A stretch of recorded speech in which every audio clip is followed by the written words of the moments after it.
You get stage fright before gigs. I get stage fright all the time. I was considering my emotions about stand-up in general, and I realized that I don't know when I actually enjoy it.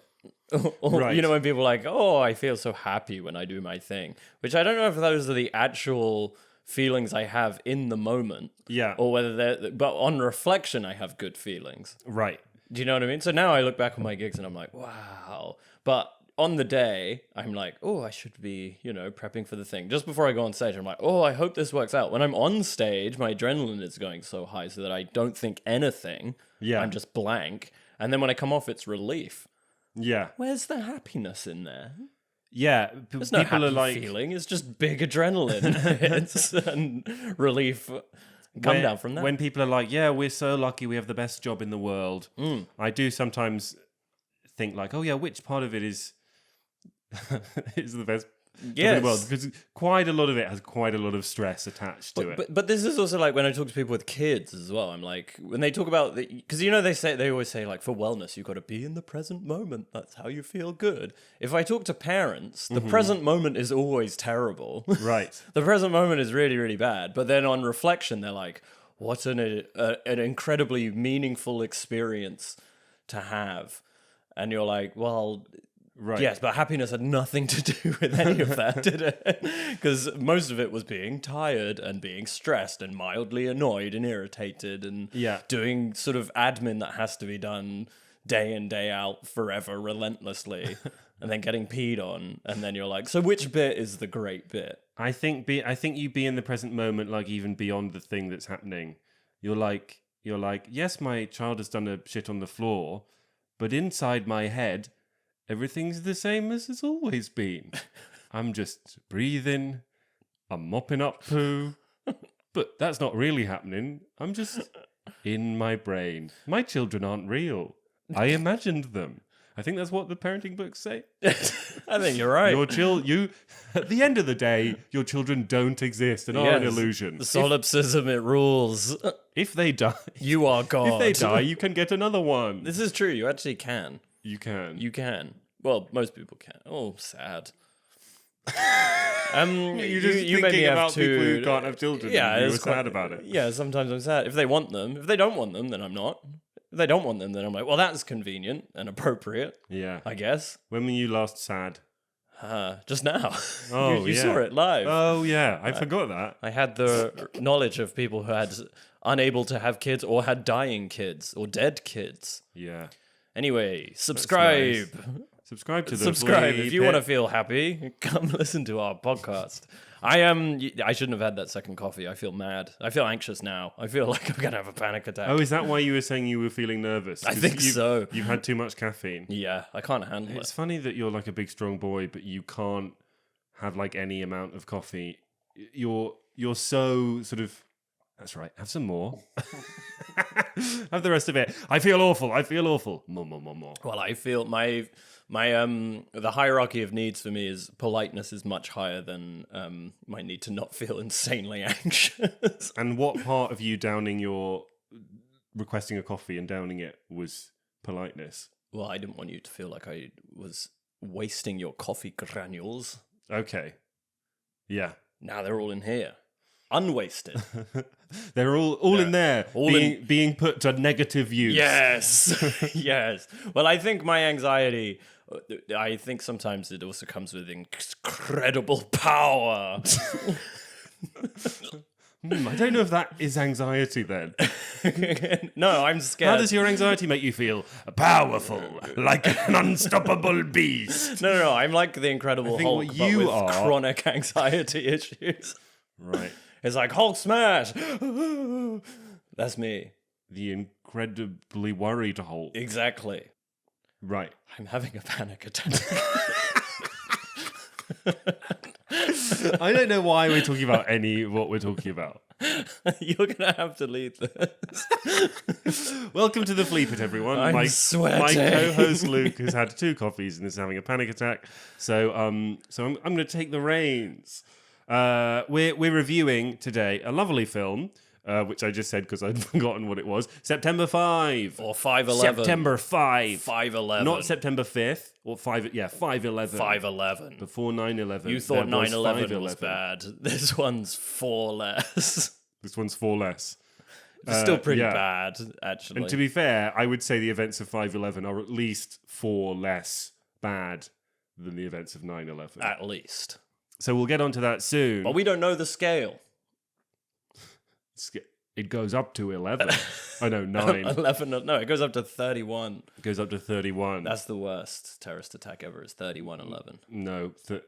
think about that. 30/11. I didn't know which one's 31. I don't know the thing. You were so I'm too stupid You're to know so the thing. fucking dumb to not know the things I don't know, you fucking idiot. Okay, before we get into September 5, we've been watching some other stuff. Luke, I'm very excited to hear. Little bird on the branch Yeah. told me that you have been watching Severance. Yes, first I time. did it. You know what? You amongst a horde of other people have all been like, oh my God, you've got to watch Severance. It's the best show ever. And you know when everyone does that, you're like, fuck no. Yeah. I'm not watching that. Well, And I don't know. I that annoys me because I'm normally the person going, you have to watch the thing, and then people don't watch it. I remember being at school when Breaking Bad was coming out, and I was the first one. You were the first one person. in my year to watch Breaking Bad. You were the first person to watch Breaking Bad. And I was going around everyone in my year being like, guys, you've got to watch this new show. And they were all like, no, you suck. Yeah. And they wouldn't watch it. And I was furious. I even told my chemistry teacher to watch it and he didn't watch it. And I was like, it's about a chemistry teacher. It's you, mate. Did you get lots of vindication when everyone started watching it? Yeah, but they all watched it. Then did they forget? They that all you were watched the it first one to way watch it? later. Yeah. Because I was telling them to watch it, they all watched it way later than everyone else. And literally, it was like after I'd graduated uni, people would be like, oh yeah, I've only watched Breaking Bad. It is good. And I'm like, yeah. That's all you get. I hate that actually because you want to be carried out like you have such good taste. I want to You're be the carried out on best." people's shoulders. That's why I'm doing this podcast. Is because I want everyone to talk about how excellent my taste is. But presumably people listening to this movie podcast, I'm going to recommend a movie and they're going to be like, ugh, I'm not watching that then. I listen to movie recommendation podcasts to find out films not to watch. If these cunts like it, I'm going nowhere near it. I have such a strong sense of hatred for anyone telling me what to do that is why I don't take anyone's recommendations. Right. And that's why we're living this lifestyle of comedians with no structured job, no one telling us what to do, Yes. and no money. Who needs it? Who needs Not it? me. I've got coffee. So I love Severance. Luke has finally watched Severance. How much Severance have you watched? I've watched 8 episodes. 8 I'm episodes going to from finish season 1. 2 of them tonight instead of going to work. And what do you think? I'm really enjoying it. It is filling me with some dread. Okay. And shall I tell you for why? Yeah. Yes, I will. So someone told me that apparently the writers are big fans of Lost. Okay. Which terrifies me because Lost. This gave me the same feeling when I watched the first couple of episodes of Lost when I was a wee boy, where I was like, "What is going on? Yeah. Possibilities, everything. This is going to be the craziest show." And then it was the worst show ever made. Right. Whereas, and this, I'm like, this is such a good premise. This is so exciting. It's so well acted. There's so much mystery. God, I hope it's not a piece of shit by season 5. So there's a lot in Severance that is not explained, and it's kind of some stuff is slowly revealed, and a lot of stuff is kept a mystery. Yeah. I think my understanding is that the writers really like, or the creator certainly, Dan Erickson, really liked the feeling that Lost gave you of what is going on. However, the problem with Lost, again, as far as I know, is that they basically wrote it as they went along. Yes, they wrote themselves were lost. Yeah. They wrote themselves into a bunch of holes. They were trying to tell us all the time. Yeah. They didn't know what was happening. Guys, I don't know. There's a cloud. I don't know what it means either. They have the same feeling we do. Instead of answering any of the questions, they were like, fuck, we've not got any more answers. Let's just ask some more questions. Yeah. whereas this, I'm fairly sure they have like a total arc. They know what's going on. They know what the ending is, where it's going to end. That is what I'm so dying to be the case. Because it also is what happened with Game of Thrones. Game of Thrones was like the most tightly written show for 4 seasons. And it's like you can rewatch them and there's all this epic foreshadowing and it's incredible. Mm-hmm. So really rewatchable because you're like, oh, little hints of this thing happening. How exciting. And then they just completely shat the bed and decided to be like, no, people are guessing the ending. Let's do the unexpected. And you're like, well, now everyone looks dumb and the story makes no sense. I am surprised, but at what cost? Severance doesn't seem to give me any indication that it's might end up in that direction. The only thing I would say is season 1 is very grounded and real, and the rules that they establish for the show are like very clear, and I don't know, it feels very real. Season 2 gets a lot wackier and a lot closer to I know one inspiration was like Terry Gilliam's Brazil, which is like totally bonkers. Well, yeah, no, I was going to say season 2 goes a little bit more in that direction. Very like 1984, which is the inspiration for Brazil. So my worry is... But Brazil's great. I love Brazil. I've actually only seen some of Brazil. But my only worry is that the wackiness is like turned up and it loses some of the authenticity, the authentic feeling that you get in the first season. But I'd say season 2 is good.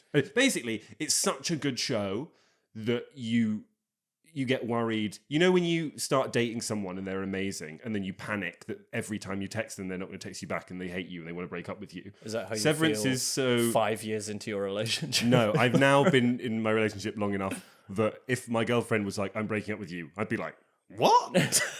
What do you mean? No, you're not. What are you talking about? Incorrect, actually. You're mad.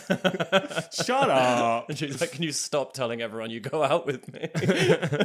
But when you start going out with someone, you're like, fuck. Yeah. And it's because you're so excited about them. And I think the thing with Severance is it's like so unusually great. Yeah, you start freaking out that it's going to be bad because it is so great and you're so desperate for it to end as well as it begins. I am also so glad that it's like an original feeling premise. Like it feels like a very original show, which is like there's been so much like Hollywood has gone on some insane nostalgia fest, as has like so many TV series and stuff, which I detest. It's so annoying. I'm like, just make some new shows rather than trying to revamp franchises all the time. And this is like a breath of fresh air because it feels like, here's just a great premise, let's eke it out. And I'm like, that's what good shows should be. It's really original. I mean, it is clearly inspired by a lot of stuff, but... but it's not also... a rehash of them. It's like, it's in a it's... modern world, it's added in all this corporate stuff that really didn't exist in like the Brazil times. I like it. I'm having a good time. Thanks. Okay, so that's tick 1 of my recommendations for Luke. I will keep a chart, and then next time I recommend you something, you watch it fucking straight away, mate. Can I recommend you something? No. All right. What is it? You ever seen Uruk Dogoji, Legend of the Overfiend? Oh yeah, I love it. That's actually one of my favorite restaurants. Do you know what it is? Me and Uruk Dogoji go way back. I would like to know if anyone... He was my babysitter. Oh, no. He was my babysitter. I would like to know anyone who actually... He showed me porn for the first time. Yeah, he probably did. Uruk Dogoji. Uruk Dogoji is the anime that popularized tentacle porn in the weeb world. Oh. It's a and bad you're movie. A fan of it?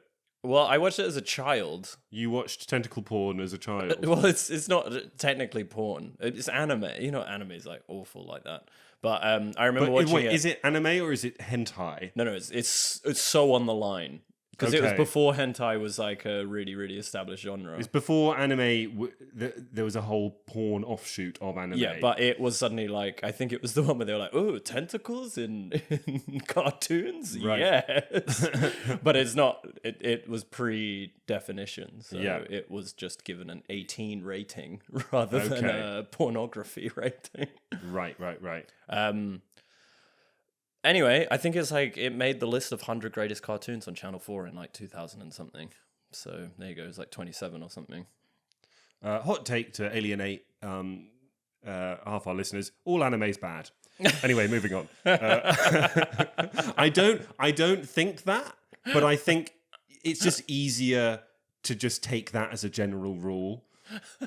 I think, yeah, I quite like watching anime, and I'll say most of my experience is being like, oh, that wasn't as bad as...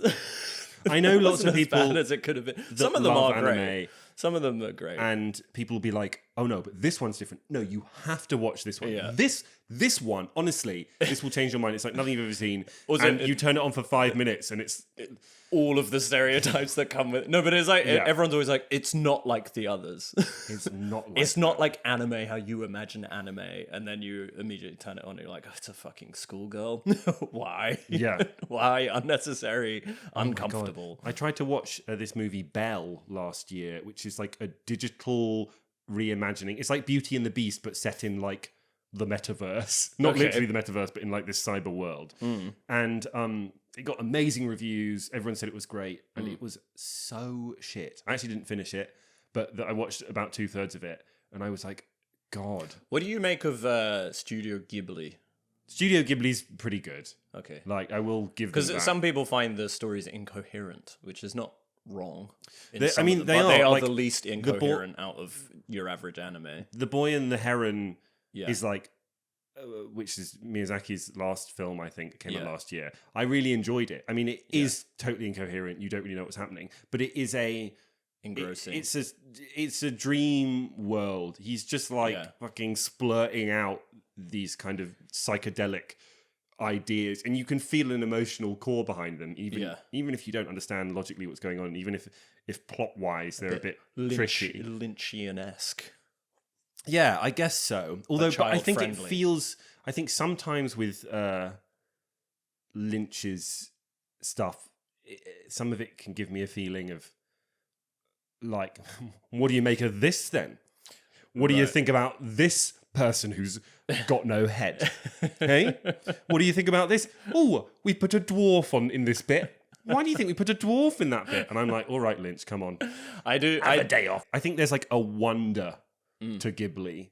There's like a childhood magic, and you might not really understand what's going on, but you feel the wonder. Yeah. Whereas Lynch's stuff is less about wonder and more about mystery. And I find mystery can often be frustrating if it's not revealed. Yeah. Whereas I think wonder, which is like a more fundamentally pleasant experience. Well, and also our fear of the severance. What? Mystery.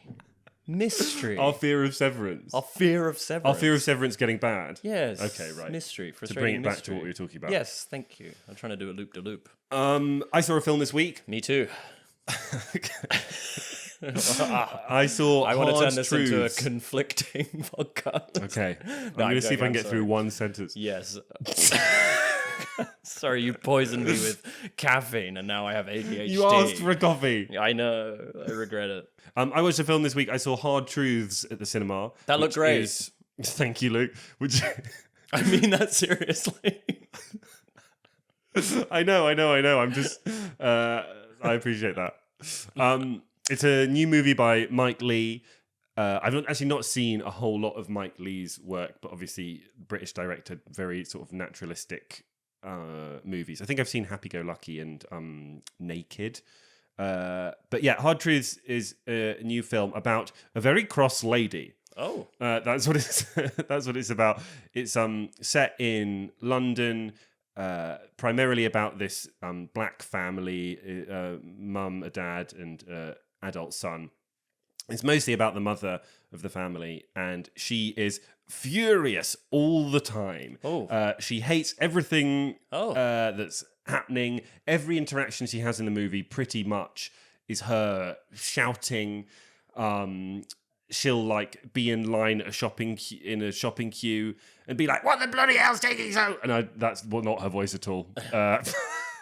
She'll be in the line in a shopping queue and be like, "What's bloody taking so long? What the fuck?" Blah, blah. She gets into arguments with everyone, and it is quite funny, but also like painful and infuriating to watch because I was going to say she sounds like a lot. She is a lot. She's like the most unbearable woman you've ever seen. And you're just hanging out with her. And for you're just 2 hanging out hours. with her for basically. Ugh. And it is so, as I said, sometimes amusing and sometimes genuinely infuriating. What kind of movie are we talking here? Is this like a drama or is this like a character study? It's a sort of character piece. Are they trying to make you sympathetic with someone who's just... Well, here's the thing, right? You kind of expect there to be a sort of moment of redemption, or someone gets through to her, or you find out what the source of all this trauma is, and that kind of thing. But the movie doesn't give you what you want. Oh no! Is it a British bleak? It's a British bleak sad super fest. Realistic. Yeah. Super It's realistic. Daniel Blake, but this is, instead of a guy who can't get benefits, it's just a crabby old lady. Just a crabby lady. And the performances are generally pretty great. I think the main actress who plays the angry lady is really good. Plays the angry lady. However, by like most standards of what I'd normally judge a movie on, I was coming out of the cinema feeling that I couldn't find much I could praise it for. Right? It's like infuriating watching her. She's like quite unsympathetic. Nothing is really resolved. Nothing really happens in the movie. You don't get...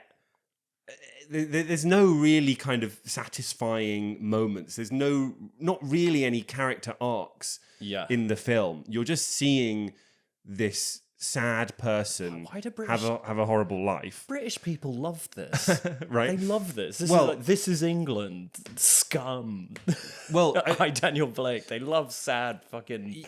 I mean, but brutal. Here's the difference, and here's, I think, why I ended up, even though I don't know why, and I couldn't really tell you why, I oddly liked the film. Yeah, but I this quite is always enjoyed the case with the film. these kind of movies. And I think the thing about these other movies you mentioned is it's these people in terrible situations, right? Daniel Blake, these people are on benefits, they've got no money, whatever. This is England, there's violence and all of that.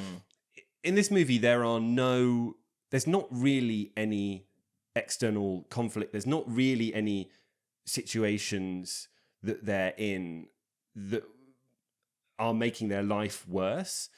This angry woman has a house. She's like doing fine, but she just really struggles with being alive and with day-to-day life. There's no... It's not like the fault of big systems and the unfairness of society. This is like it's not internal... it's not the fault. Why is she this way? And again, I mean, there's it's kind of hinted at slightly. I guess some people have taken it to be a movie about depression, and I think, it'd be pretty hard to say that this woman isn't depressed. However, mental health is never explicitly mentioned or alluded to, as far as I could see. I like that, because that to me is quite like that's a movie that's going to ask more of you than just being like, here's a simple explanation for all of it. I like that being like, that's a true character study, it sounds like, to me, which is much more challenging. Yes. And worthwhile. Yeah. I don't like things being just dismissed as mental health, because it's also like, well, it's still part of your character. You can't just stop it. Yeah. So and you still have to confront a whole bunch of other parts of your character to get by in the world. Yeah. Yes. And they're the sort of family that maybe wouldn't even like think about depression or talk about mental health or talk about therapy or that kind of thing. They're just kind of living with the difficulties that they've got. What a breath of fresh air, am I right? Well, I don't know. It was weird. I felt quite conflicted about the movie. I wouldn't say I enjoyed my time watching it, but I found myself oddly liking it when I came out. And I think the big part of the reason why I personally found myself liking it is like I'm someone that struggles with life sometimes, with just like getting on and doing normal things, just like the demands of everyday life sometimes are just like overwhelming and shit. Yeah, it's like when you know when you need a refund on a train and they're like, no refunds available, and then you're just like, oh fucking cunt. Why is there a booking fee? And you like smash up your phone, and then you're like, why did I do that? Yeah. Exactly. That's That's a good exactly what I'm example. talking about. Is it? Is it actually? For the sake of the podcast, for the sake of your happiness, yes. Yes. And I was just sort of realizing that I don't really see that in films that much. You see a lot of pain and conflict and struggle in films, but they're usually about people dealing with really painful, difficult situations. This is a movie in which someone has a life which is fairly normal and fairly comfortable, and she has every reason to be sort of all right and be happy. You know, maybe she has some sort of horrible trauma from her past that's making her unhappy, but if she does, you don't know what it is. You don't know why. And there was something I found quite powerful about just seeing someone struggle with everyday life like this. And there are tiny, tiny little moments of beauty and love, like her sister still shows her love, and she's got people in her life who try and get through to her. And basically it doesn't work. Basically it doesn't touch the sides. And you kind of expect there to be this sort of moment of resolution or this moment of breakthrough. And it doesn't give you that at all. And that's quite sad. And, you know, normally you want a movie to give you something like that. Yeah, I was going to say, that's a bold choice for a movie. Yeah. And I think that Mike Leigh probably does that quite a lot in his movies because they're so naturalistic and they're so real. So, you know, I certainly wouldn't recommend this to like most people. I think a lot of people could go in feeling frustrated, feeling unsatisfied, and feeling actually annoyed because the main character is annoying, really annoying.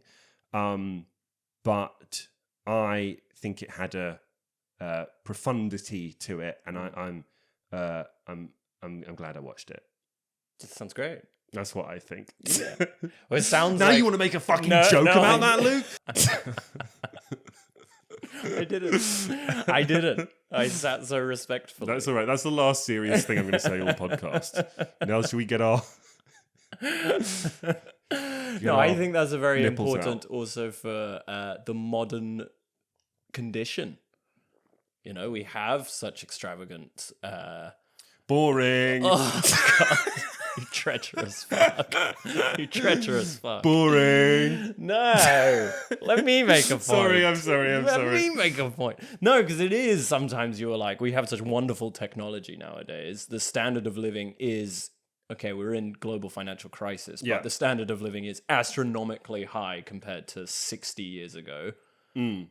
But still, I'd say so many people have this deep sense of dissatisfaction, confusion, and then even like, where do you place it all? Because there's not like, if you're not in a country that's at war, or like, you know, there are genuinely no jobs to go to, or like there's really obvious decay, it's sort of like, it becomes a psychic battle, doesn't it? An internal battle. And that is a horrible, empty feeling.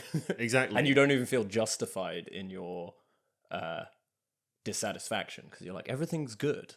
Exactly. Or should be, but it's not. And then even with that, I think most films or something would be like, and it's because we're all on our phones. And it's and like, you know, there's something about the modern world that's making you feel like that. And you know, whether or not that's true, what I liked about this movie is it didn't have any of that. There was no point to this movie other than there are people that are sad, and there are people that are hurt, and there are people that are not going to change, and they're not going to get better. And that's a painful reality. And you can be kind to these people and bring them into your lives, or you can avoid them and never talk to them. And like, that's that, and that's life, and fucking deal with that. It's almost too real. And it's very real. That's why the movie is called Hard Truths.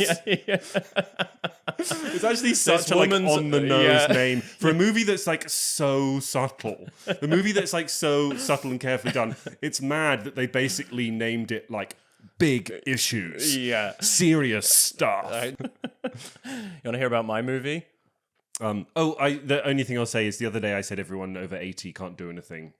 And Mike Leigh is over 80. Is he? And he made the movie. And so I take it back. Whoa. There are some people over 80 who should be allowed to do some things, I suppose. That was amazing. How do you even remember you said that? Because I listen to all of these podcasts over and over again on a loop all day. You love it. I love it. I haven't listened to a single episode. Should I tell you about my movies? What have you watched this week? I watched 2 movies this week. I watched Crazy Stupid Love. Is that right? No, it's called Terminator. Damn it, I always get them wrong. I can never remember if it's like Love is Crazy and Stupid. I don't know what it's called. The one with Ryan Gosling, Crazy Stupid and Love, Emma yeah. Stone and Steve Carell and Julianne Moore and Kevin Bacon. It's a pretty good cast. Yeah. I What's the watched that. movie about, Luke? It's a rom-com. Yeah. It's about a guy gets divorced and then he's like trying to win his wife back, and he uses the help of local playboy Ryan Gosling Wow. to help him woo the ladies and get cool. Yeah. And then Ryan Gosling also has some... Like Hitch. I guess. I've not seen that. I've not watched many rom-coms. I I also watched don't- When I also Harry don't Met remember what Sally happens the in other week Hitch. and was like, it's great. And then now I've opened my mind to a lot of rom-coms. Okay. I thought this was pretty good, although there is one shocking scene at the end, which Right. is hilarious. Because it comes out of nowhere, where there's a 17-year-old babysitter who... This is a spoiler. It's a minor spoiler, but whatever. Anyway, there's a babysitter who... Legions of angry fans that you spoiled Crazy Stupid Love. yeah. You've ruined my life! Well, no, there are some great twists in it, which I won't spoil, but this is not one of those. But it's a minor twist. He's a ghost. Is an interesting take on romance where, okay, so throughout the whole movie, there is a babysitter, and she's babysitting this kid who's about 13, and the whole movie he's like, I'm in love with you, I want to fuck you. He's really gross and teenage about it, and she's like, That's what happened with me and Ogachune Bube. who? From that film we were talking about earlier. Ombachingi. Who's this person? You know, Your the babysitter? tentacle porn. Oh, Yurutsukta Goji, That's what I said. Legend of the Overfiend. I'm just I just did the like the local pronunciation Oh yeah, that's good. Yeah, that they use under the sea. I think is as is your right, merman. With the squids. What was I saying? Oh yeah, so the babysitter. I love that I can just say anything at all, and Luke, because of the coffees Luke's had, his brain will just run off in another direction, You and it's effectively- impossible for him to get back on track. I can do it. Coffee makes me focus. There's a babysitter. There's a babysitter, and the child she's babysitting, who's 12, teenager, is like really thirsty for her and always like, I want to fuck you, I love you, and it's a funny thing throughout the whole scene. Anyway, she takes some nude photos for someone else, and then The child or the babysitter? the babysitter. Okay. And at the end of the movie, she gives them to the child. 12-year-old, being like, "This'll keep you occupied till you get to college." And Right, then and it's presumably because it's 2011 or whatever, Yeah. that's like, ha ha ha. Everyone's like, what a "Awesome." cute, funny thing to happen. 100%, and they're like, "Wow, that girl is going to jail," and it's played as a complete like, he's like, "Yo," which, to be honest, me as a 12-year-old would probably be the same if my hot 17-year-old babysitter gave me nude photos. I would be like, I am the coolest kid, but. Let's not encourage paedophilia, guys. Let's not do it. Is Which it I thought was paedophilia to give a child Yes. nude photos of yourself that they want? You might not even be enjoying it. What? I don't think that matters. You can't just look at child pornography and be like, I'm not looking I don't even like it though. Stop telling me I'm looking at child pornography. I'm not looking at child. I'm just saying. Anyway, her photos, I guess, are not child pornography. Well, not I don't know. saying In anything. America, it's probably different, but it is like, it's giving a. He's definitely a minor. She can't be. Giving a child adult pornography is definitely better than giving an adult child pornography. It probably There's actually less repercussions. This guy makes some great points. That's actually a pretty good would you rather.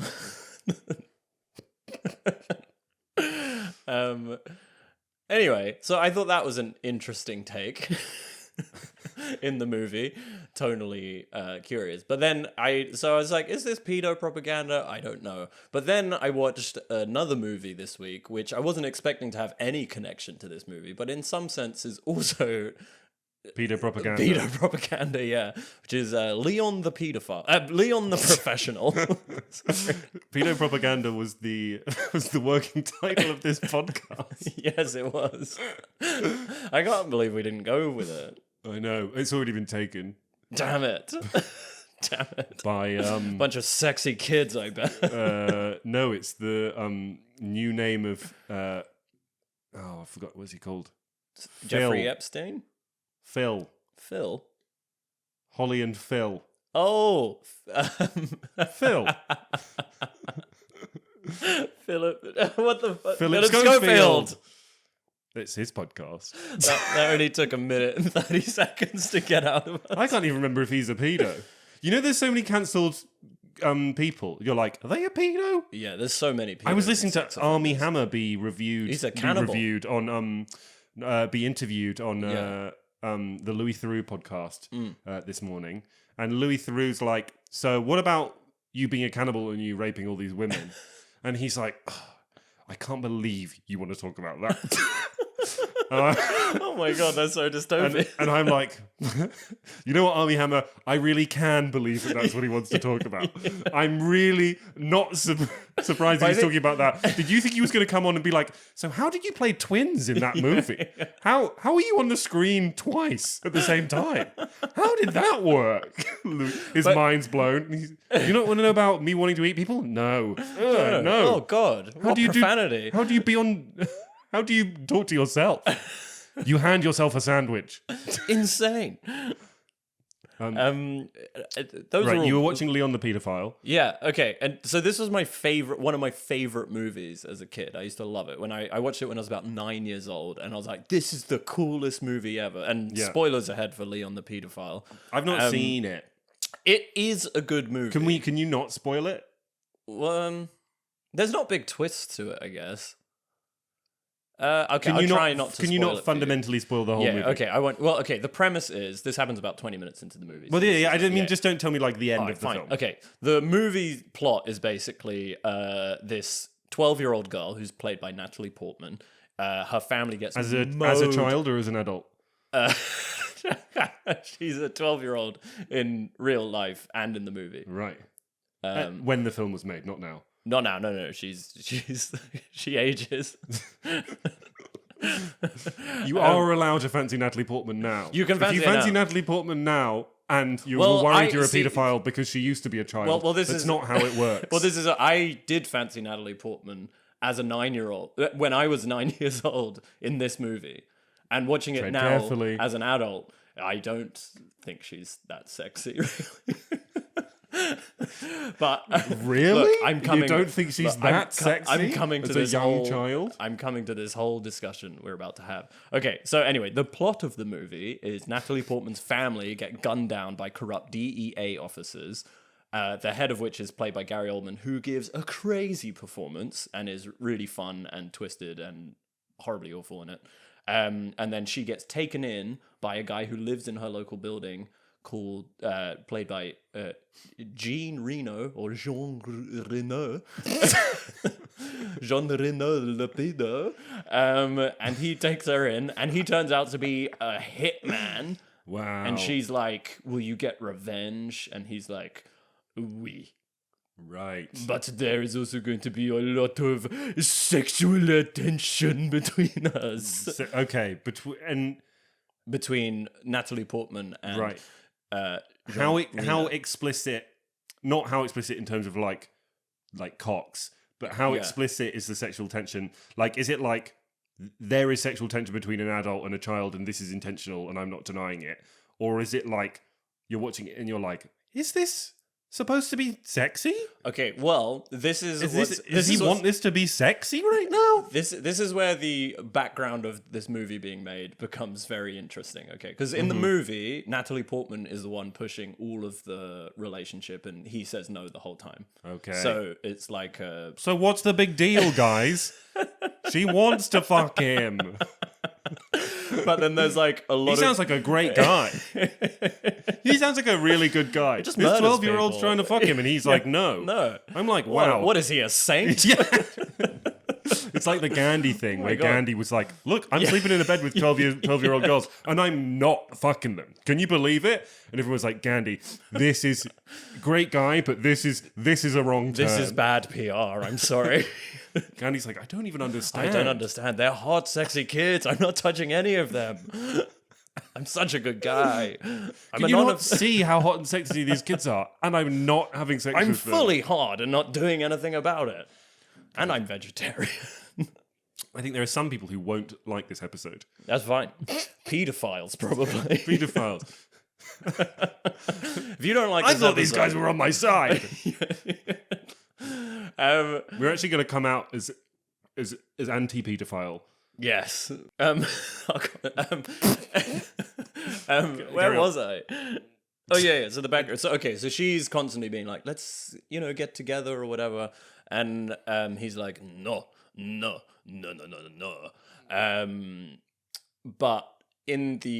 Luc Besson, the director of this movie, had a 16-year-old wife. Can you have a 16-year-old wife? In France, you can. Okay. Who was pregnant, I might point out. This is all on his Wikipedia page. Wait, how old is he? Like 40 or something. Well, now he's like 60, but I mean, yeah, okay, at the time he was too old. He married and impregnated a 16-year-old when he was in middle age. Mid-30s. Right. Approaching 40s, from what Jesus. I understand. Yes. And his wife, who was pregnant, said that Léon the professional is inspired by their relationship. Right. And he met her when she was 12. Wow. And they kept in contact the whole time and married quite suspiciously when they were 16, and she happened to be pregnant before the marriage. So why you do the French maths. Why is this not big news? Everyone's talking about Woody Allen all the time. Because this was 1993 or 4 or something, when paedophilia was fine. Yeah, but so was Woody Allen was a pedo back. But I think it also requires allegations to be made. When it was allowed. But I think you need someone to be like, you. Is he still married to this? No, he then married. He divorced her and got married to Mila Jovovich. You know the one in Resident Evil, when she was like 18 or 19 or something. And he's like, wow, why is everyone's knickers in a twist?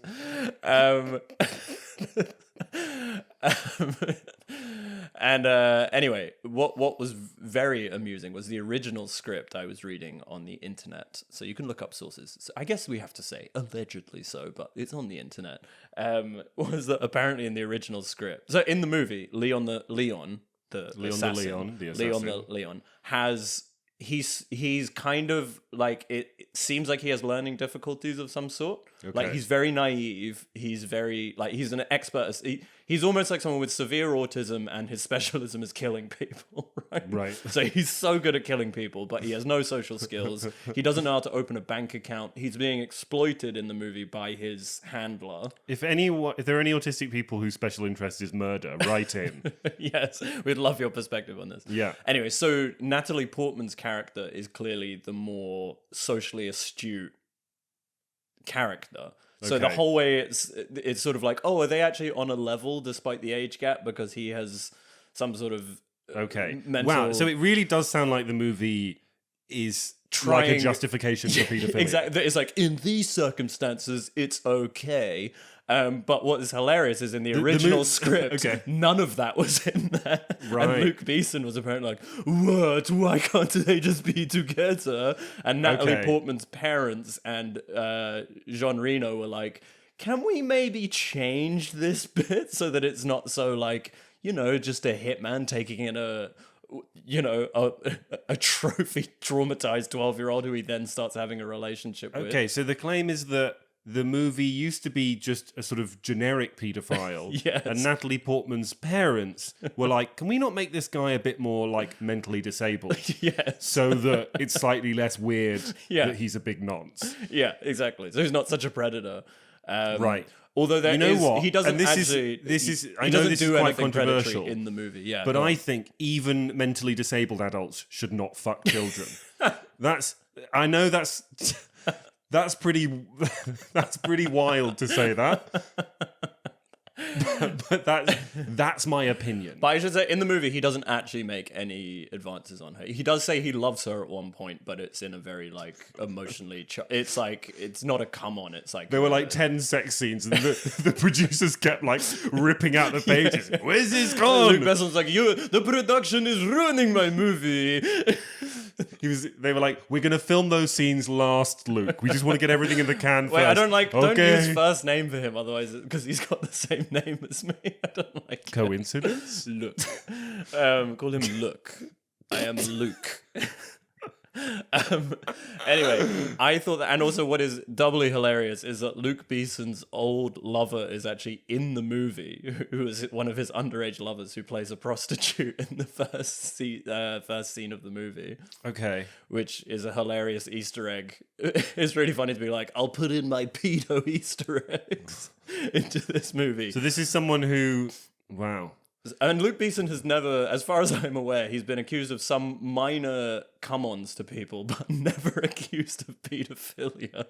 Whereas, like, quite really all the evidence is suggesting that he's a huge nut. And out of control and glorifying it in his movies. But although, to be fair to him, I don't know if you know this about the nation of France, but they didn't have an age of consent law until 2021. Really? Yeah. You know what? I know you do, but I don't have all the age of consent laws memorized in my head. I only know that from the research for this movie. I went down such a rabbit hole with this movie. Yeah. It was crazy. But yeah, my favorite movie. It's still a good movie, though. I'm like, it's wild. Have you said that all of that? It's my favorite movie.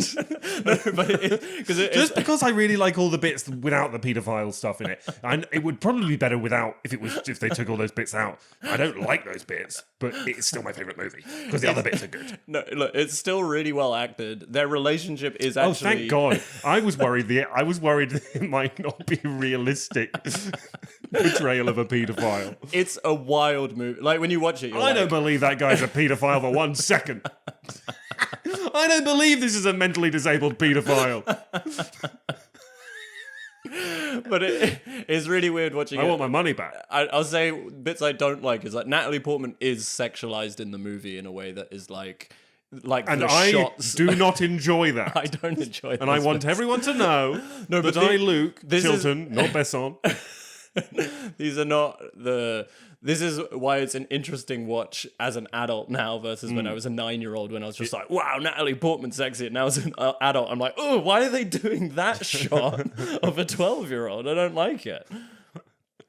So yeah, she's treated like a sexy, like lead. Yeah, I think we get that. Yeah, yeah.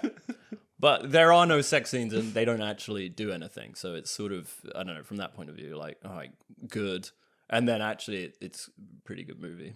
I've not seen a movie like it. It's Having said all that, great stuff. Get it on DVD. Gary Oldman, fantastic. And now for our main review, which was going to be September 5, but Luke actually demanded we review Lolita. I was like, fine. Don't know why. Normally we review new movies, but he was very insistent. And the only thing I was going to say about Léon the Professional is it's one of those movies that like film bros really like. It's like in the IMDb top 100. Yeah. And I think there's something interesting about all those movies that sort of film bros like that, like Goodfellas, Godfather, Fight Club, Léon, which is like a sort of cool, thrillery, actiony, crimey movie with like arsehole characters that you can watch either as like, this is cool, or you can be like, wow, what a kind of anti-hero. And you can watch it on either level. But either way, if you're like a bloke, you're probably going to bloody love it. I agree. And I think that's why I've not watched it, because I'm like not massively drawn to... I'm not generally like a big fan of the kind of... A lot of movies that feel like sort of male fantasy, Yeah. male tough guy fantasies, Yeah. I find a bit like This is not really as like exciting. it is like Lolita with guns. Okay, well now you put it that way. No, but I know what you mean. It's such a like 90s action cinema where it's like really gritty, pretty, but like they've added like quirky dialogue. It's like the sort of Quentin Tarantino effect on like or like they've got like a more sophisticated premise than your average action movie from like the 80s, which is just like Arnold Schwarzenegger kills again. Just big guy got guns. Yeah, exactly. Whereas this is like, let's look at a completely fucked up. This has a much more subtle premise, which is like, but what if the guy with guns was a nonce? What if he was a good nonce? But the hero. Luke Beeson, like, can I play him? We love the film. We love the film, Luke, but we're not sure if we like the title, The Nice Paedophile. That is my title. But I feel like for my people, I must make this. That is my title, Léon the Nice Paedophile. In some ways, we are the most persecuted of any sexuality. And when did he become Japanese? Or was He's French. I know, but you just did a Japanese accent. Well, he had been watching Yurotsuka Goji before he came in, and I don't know, just rubbed off on him, didn't it? You suck, Goji. What? Berries. I feel like I talked a lot about paedophile movies today. Yeah, you did. I did. They're a genre of movie. This is a movie podcast. Next week's topic will be something more tasteful. Anyway, let's talk about 5'11". Okay, 5'11". September 5 is a film that's just come out. It is set in 1972 at the Munich Olympic Games. In the real world. In the real world. It's a true story. This is reality, baby. And it's about a group of journalists who work for the sports desk covering the Olympics for ABC in America. And there is a terrorist incident in the Olympic Village. Spoilers for real life. Spoilers for real life. We're not actually going to spoil what happens, but that is the premise of the movie, which is all clear from the trailer. I actually think they give away slightly too much in the trailer, as all trailers bloody do. There's a terrorist incident, and the movie is not so much about the incident in and of itself, but rather about how these journalists attempt to cover it and what the kind of moral and ethical ramifications of that is. What did you think of the movie, Luke? I thought it was pretty good. I did think it was pretty good. I was slightly like, I didn't know anything about the Munich hostage situation. Yeah, so there was there was something that I found really difficult about watching the movie, which was I want to know what's going on inside the room with the terror. Because I'm like, this story is infinitely more interesting in terms of like, what would you rather watch? Some people having a stressful day or the people in a terrorist attack? Okay, so your point is the movie's set in the sort of journalist desk, but you wanted to see what was happening with the actual terrorists. Which I don't know if people, like people who actually lived through that time. Yeah. Boomers, I guess. Probably know the whole... Fucking boomers. Boomers would probably be like, oh yeah, this is an interesting, fresh perspective for this hugely, over talked about from their perspective, terrorist attack. Whereas to me, I'm like, what? This happened? This is crazy. But then that said, it was actually really interesting to, explore the morals of journalism in that era. And I also really loved seeing the I liked seeing all the old-timey things they had to do. Like, the bit where they're like, oh, can we get that in slow motion, please? And then there's just a man slowly rotating a piece of film. Yeah. And I was like, what? Yeah. So I really loved all those sort of bits. And I was wondering if maybe like journalist students would be like, cool, this movie is finally, it's about us. Yeah. And I thought it was very well acted and it was tense in part. There were some great sort of tense bits in it. Mm-hmm. But yeah, it was annoying. I wish I could have watched it actually having known all about the Munich attack before so that I could really just be like zoned in on that rather than being like, I want to know about the terrorist attack, please. That's really interesting. Yeah, I feel like this is definitely a movie that you would... Yeah, I think you probably would enjoy it just as much if you knew the outcome of the attack and what happened, because it's not really about the attack in and of itself. No, it's about journalism. So that's really interesting. I liked the movie a lot. It starts off. It's a very tense movie. 90 minutes, really tense the whole way through. One of the things I loved about it is, like you were saying, watching the kind of old timiness of them putting together live TV and like carrying around massive reels of film and manually fucking switching and pulling all these levers. And, like, I imagine how stressful it would be to do like live TV now. But watching what they're doing then is like, holy shit. And you know what? The movie is incredibly tense when they're just doing normal coverage of the actual Olympics before anything happens. I'm like, fucking hell. How they're like, this, we got 10 seconds till commercial, like. And it's also when they're like, so-and-so's not in, so you're going to have to run the whole show. And he's like, okay, fine. And you're just like, there's no time to do anything. You have to immediately step up to whatever your role is now, because fucking so-and-so's 45 minutes away. And this is live and you've got to get the picture now. It's being shown live in America to fucking 50 million people or whatever. And from that, it was almost like a Boiling Point or something, which is that really tense, like one-shot movie. Teacher's Lounge. That was it. She's also in that. She's in this movie. Right. What is the translator woman? Léon, It's almost something. It's almost like that. And to be honest, the whole movie could have just been a tense movie about trying to make live TV, and I would have been fucking thrilled. But then add on this extra layer of them dealing with this crazy situation and this terrorist hostage situation. And what's particularly crazy about it is obviously normally the newsroom, not the sports desk, would be covering a terrorist attack or whatever, but because they're in the Olympic Village, they're like, we're going to cover it. But they basically don't know what they're doing, because normally they're just like, oh, he's a basketball man. He's a because everyone, they're the sports people. They're thick cunts. I was thinking it'd be funny. It did. There were bits where I was like, oh my god, this is like Anchorman if the character Champ was doing. You know, the one who wears the cowboy hat. Yes. And there's a lot of points where they want to try and take the story away from them, and they're like, no, we want the story.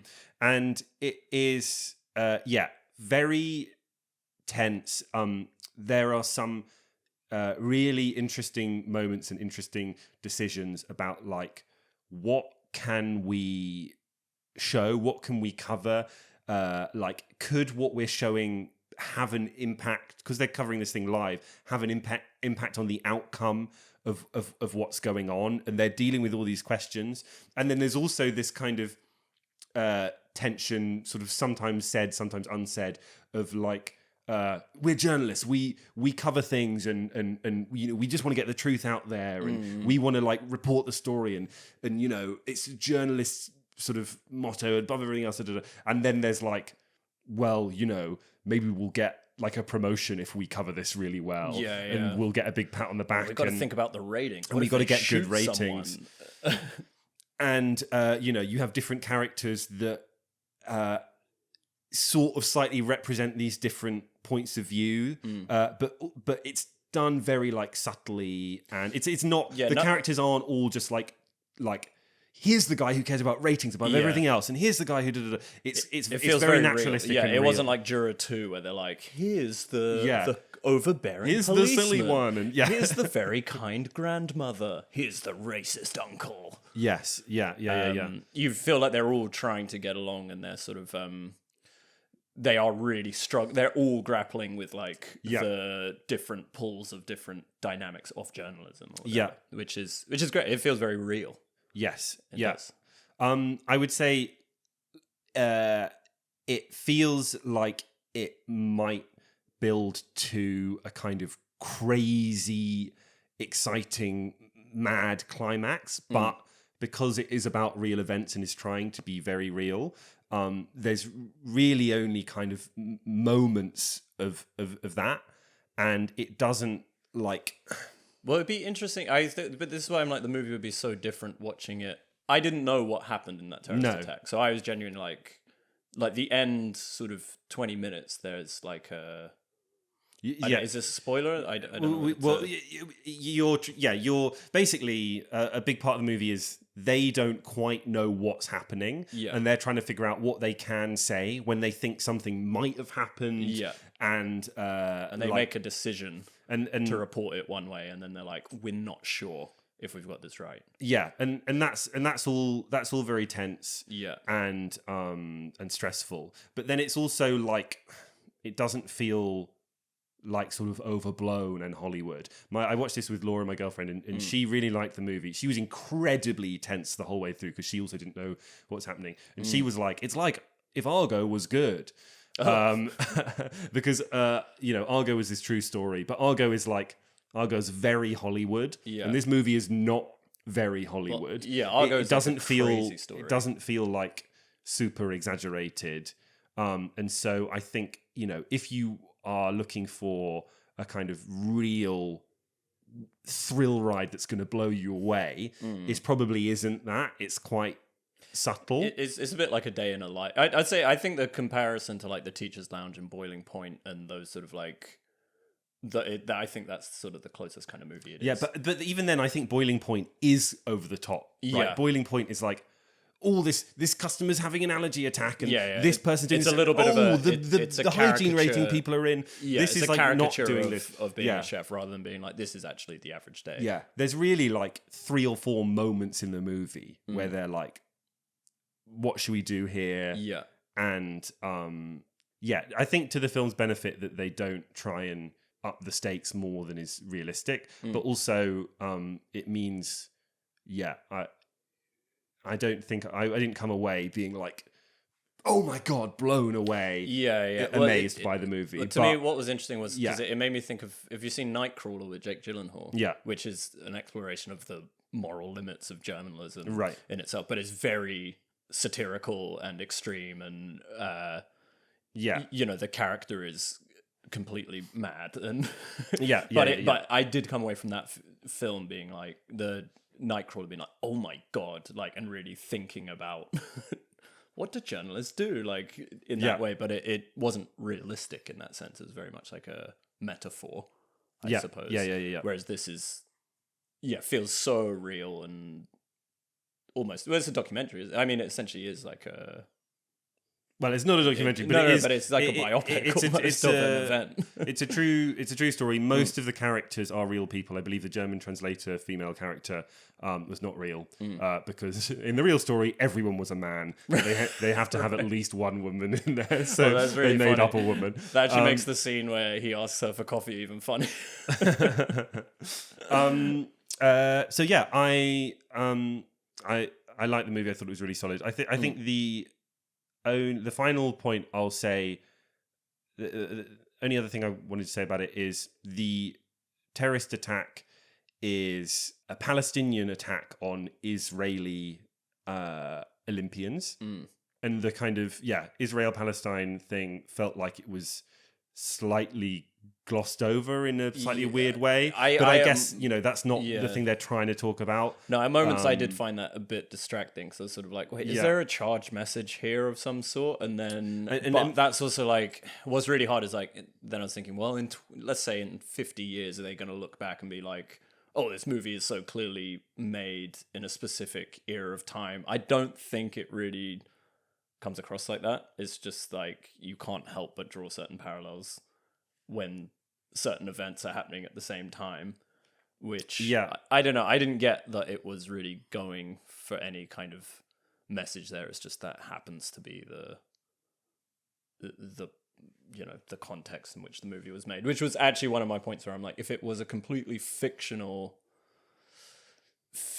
sort of terrorist attack or something, they kept it all vague, it might be even more sort of like purely like, here's journalism in its craziousness, but then also it's not actually real, so you've got that other element to contend with.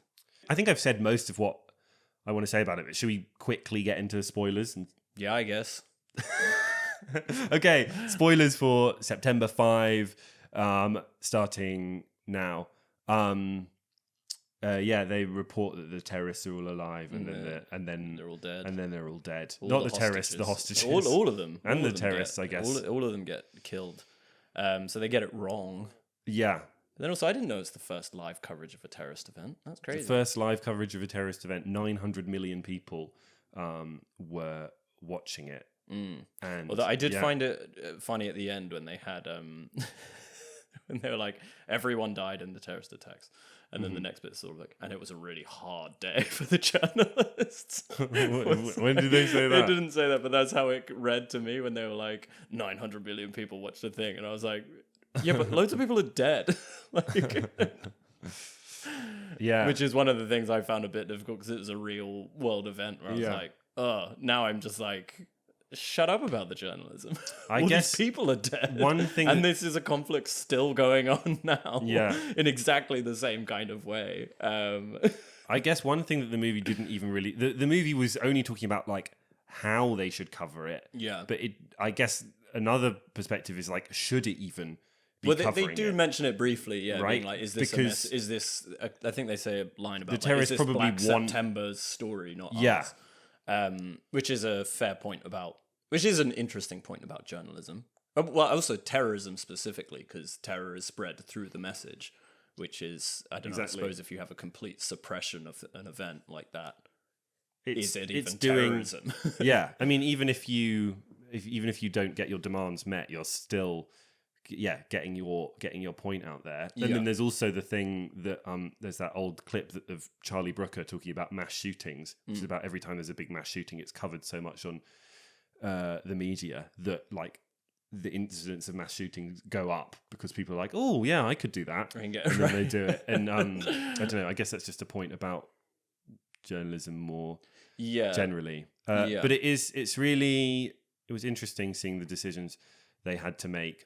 Civil War is another movie that covers this topic quite well. Again, in a fictional sort of. Yeah. That's in a fictional way, and it doesn't do it perfectly. There's lots in Civil War that I thought wasn't good, but there's some really, really amazing stuff. And yeah, I think there's this kind of thing that journalists have of, like, you know, we just report the truth and that's it, and we're not observers and we're not taking part. But the truth is, reporting things does make a difference and does change things. And obviously, you hope that their intention is generally for it to have a positive change. But this movie was very clear in showing that, you know, it's not always that simple, guys. Yeah. Well, life's complicated. It's also the balance of like entertainment versus facts. Yeah, right, which is the real new era of journalism. It's we are just competing for attention. It's like the BBC now has like clickbaity titles, which is crazy. Yeah, like they get a shot the news of should be quite boring. They get a shot of the terrorist, and they're like, "This is going to be our opening shot because it looks great." Yeah, and it is. Yeah, it's kind of. But and also you can feel the excitement that they've got as well, being like, "I'm making a movie." Yeah, rather than I'm telling the truth. And like I did also love. And at the end, they crack open all these beers. Like, yay! Yeah, before they've realised they fucked it. Yeah, like, good job, guys. And I mean, like, you know, I guess you kind of can't blame them for a lot of it, but it's obviously. Also, when it's such like everyone has died. Everyone has died. I mean, they don't realise everyone's died when they've had the beer.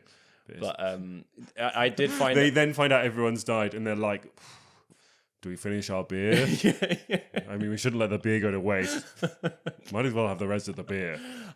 One bit I did really like was they could have really had a spin-off movie following the entire journey of what's his name? Peter, the guy who's their guy on the ground? The guy that they like dress up as an athlete. No, not that guy. Although they could have him as well. Yeah. The other one who's just reporting in. You don't see him until one shot at the end. He just disappears at the beginning. Well, the guy you see live on TV interviewing the guy and talking about. Not the anchor. Okay. The actual on the ground journalist who's like the whole time they're ringing in and he's like, I'm seeing this. Yeah. And he's literally like, he sounds like James Bond the whole time. He's like, they're like, don't get too close, Peter. He's got hand grenades. He's like, yes, the lethal kill rate is 16 feet. I'm perfectly fine. I've been in the Middle East. And then later he's like, I've got to hide from the police, guys. I'm going to be no radio contact for 20 minutes. Then comes back later being like, I can see the terrorists now. Yeah. I'm like, what is he up to? He is running flying around everywhere in covert conditions, which I thought was very fun. And then there was the other guy who they dressed up as an athlete with all the reels of film strapped to his body. I guess, it's interesting. Like, I know you said you wanted to sort of be in the room with the terrorists and see what's happening, but I think one thing that massively adds to the tension is you're stuck in this one room the whole time. Yeah. And the amount of information that's coming through.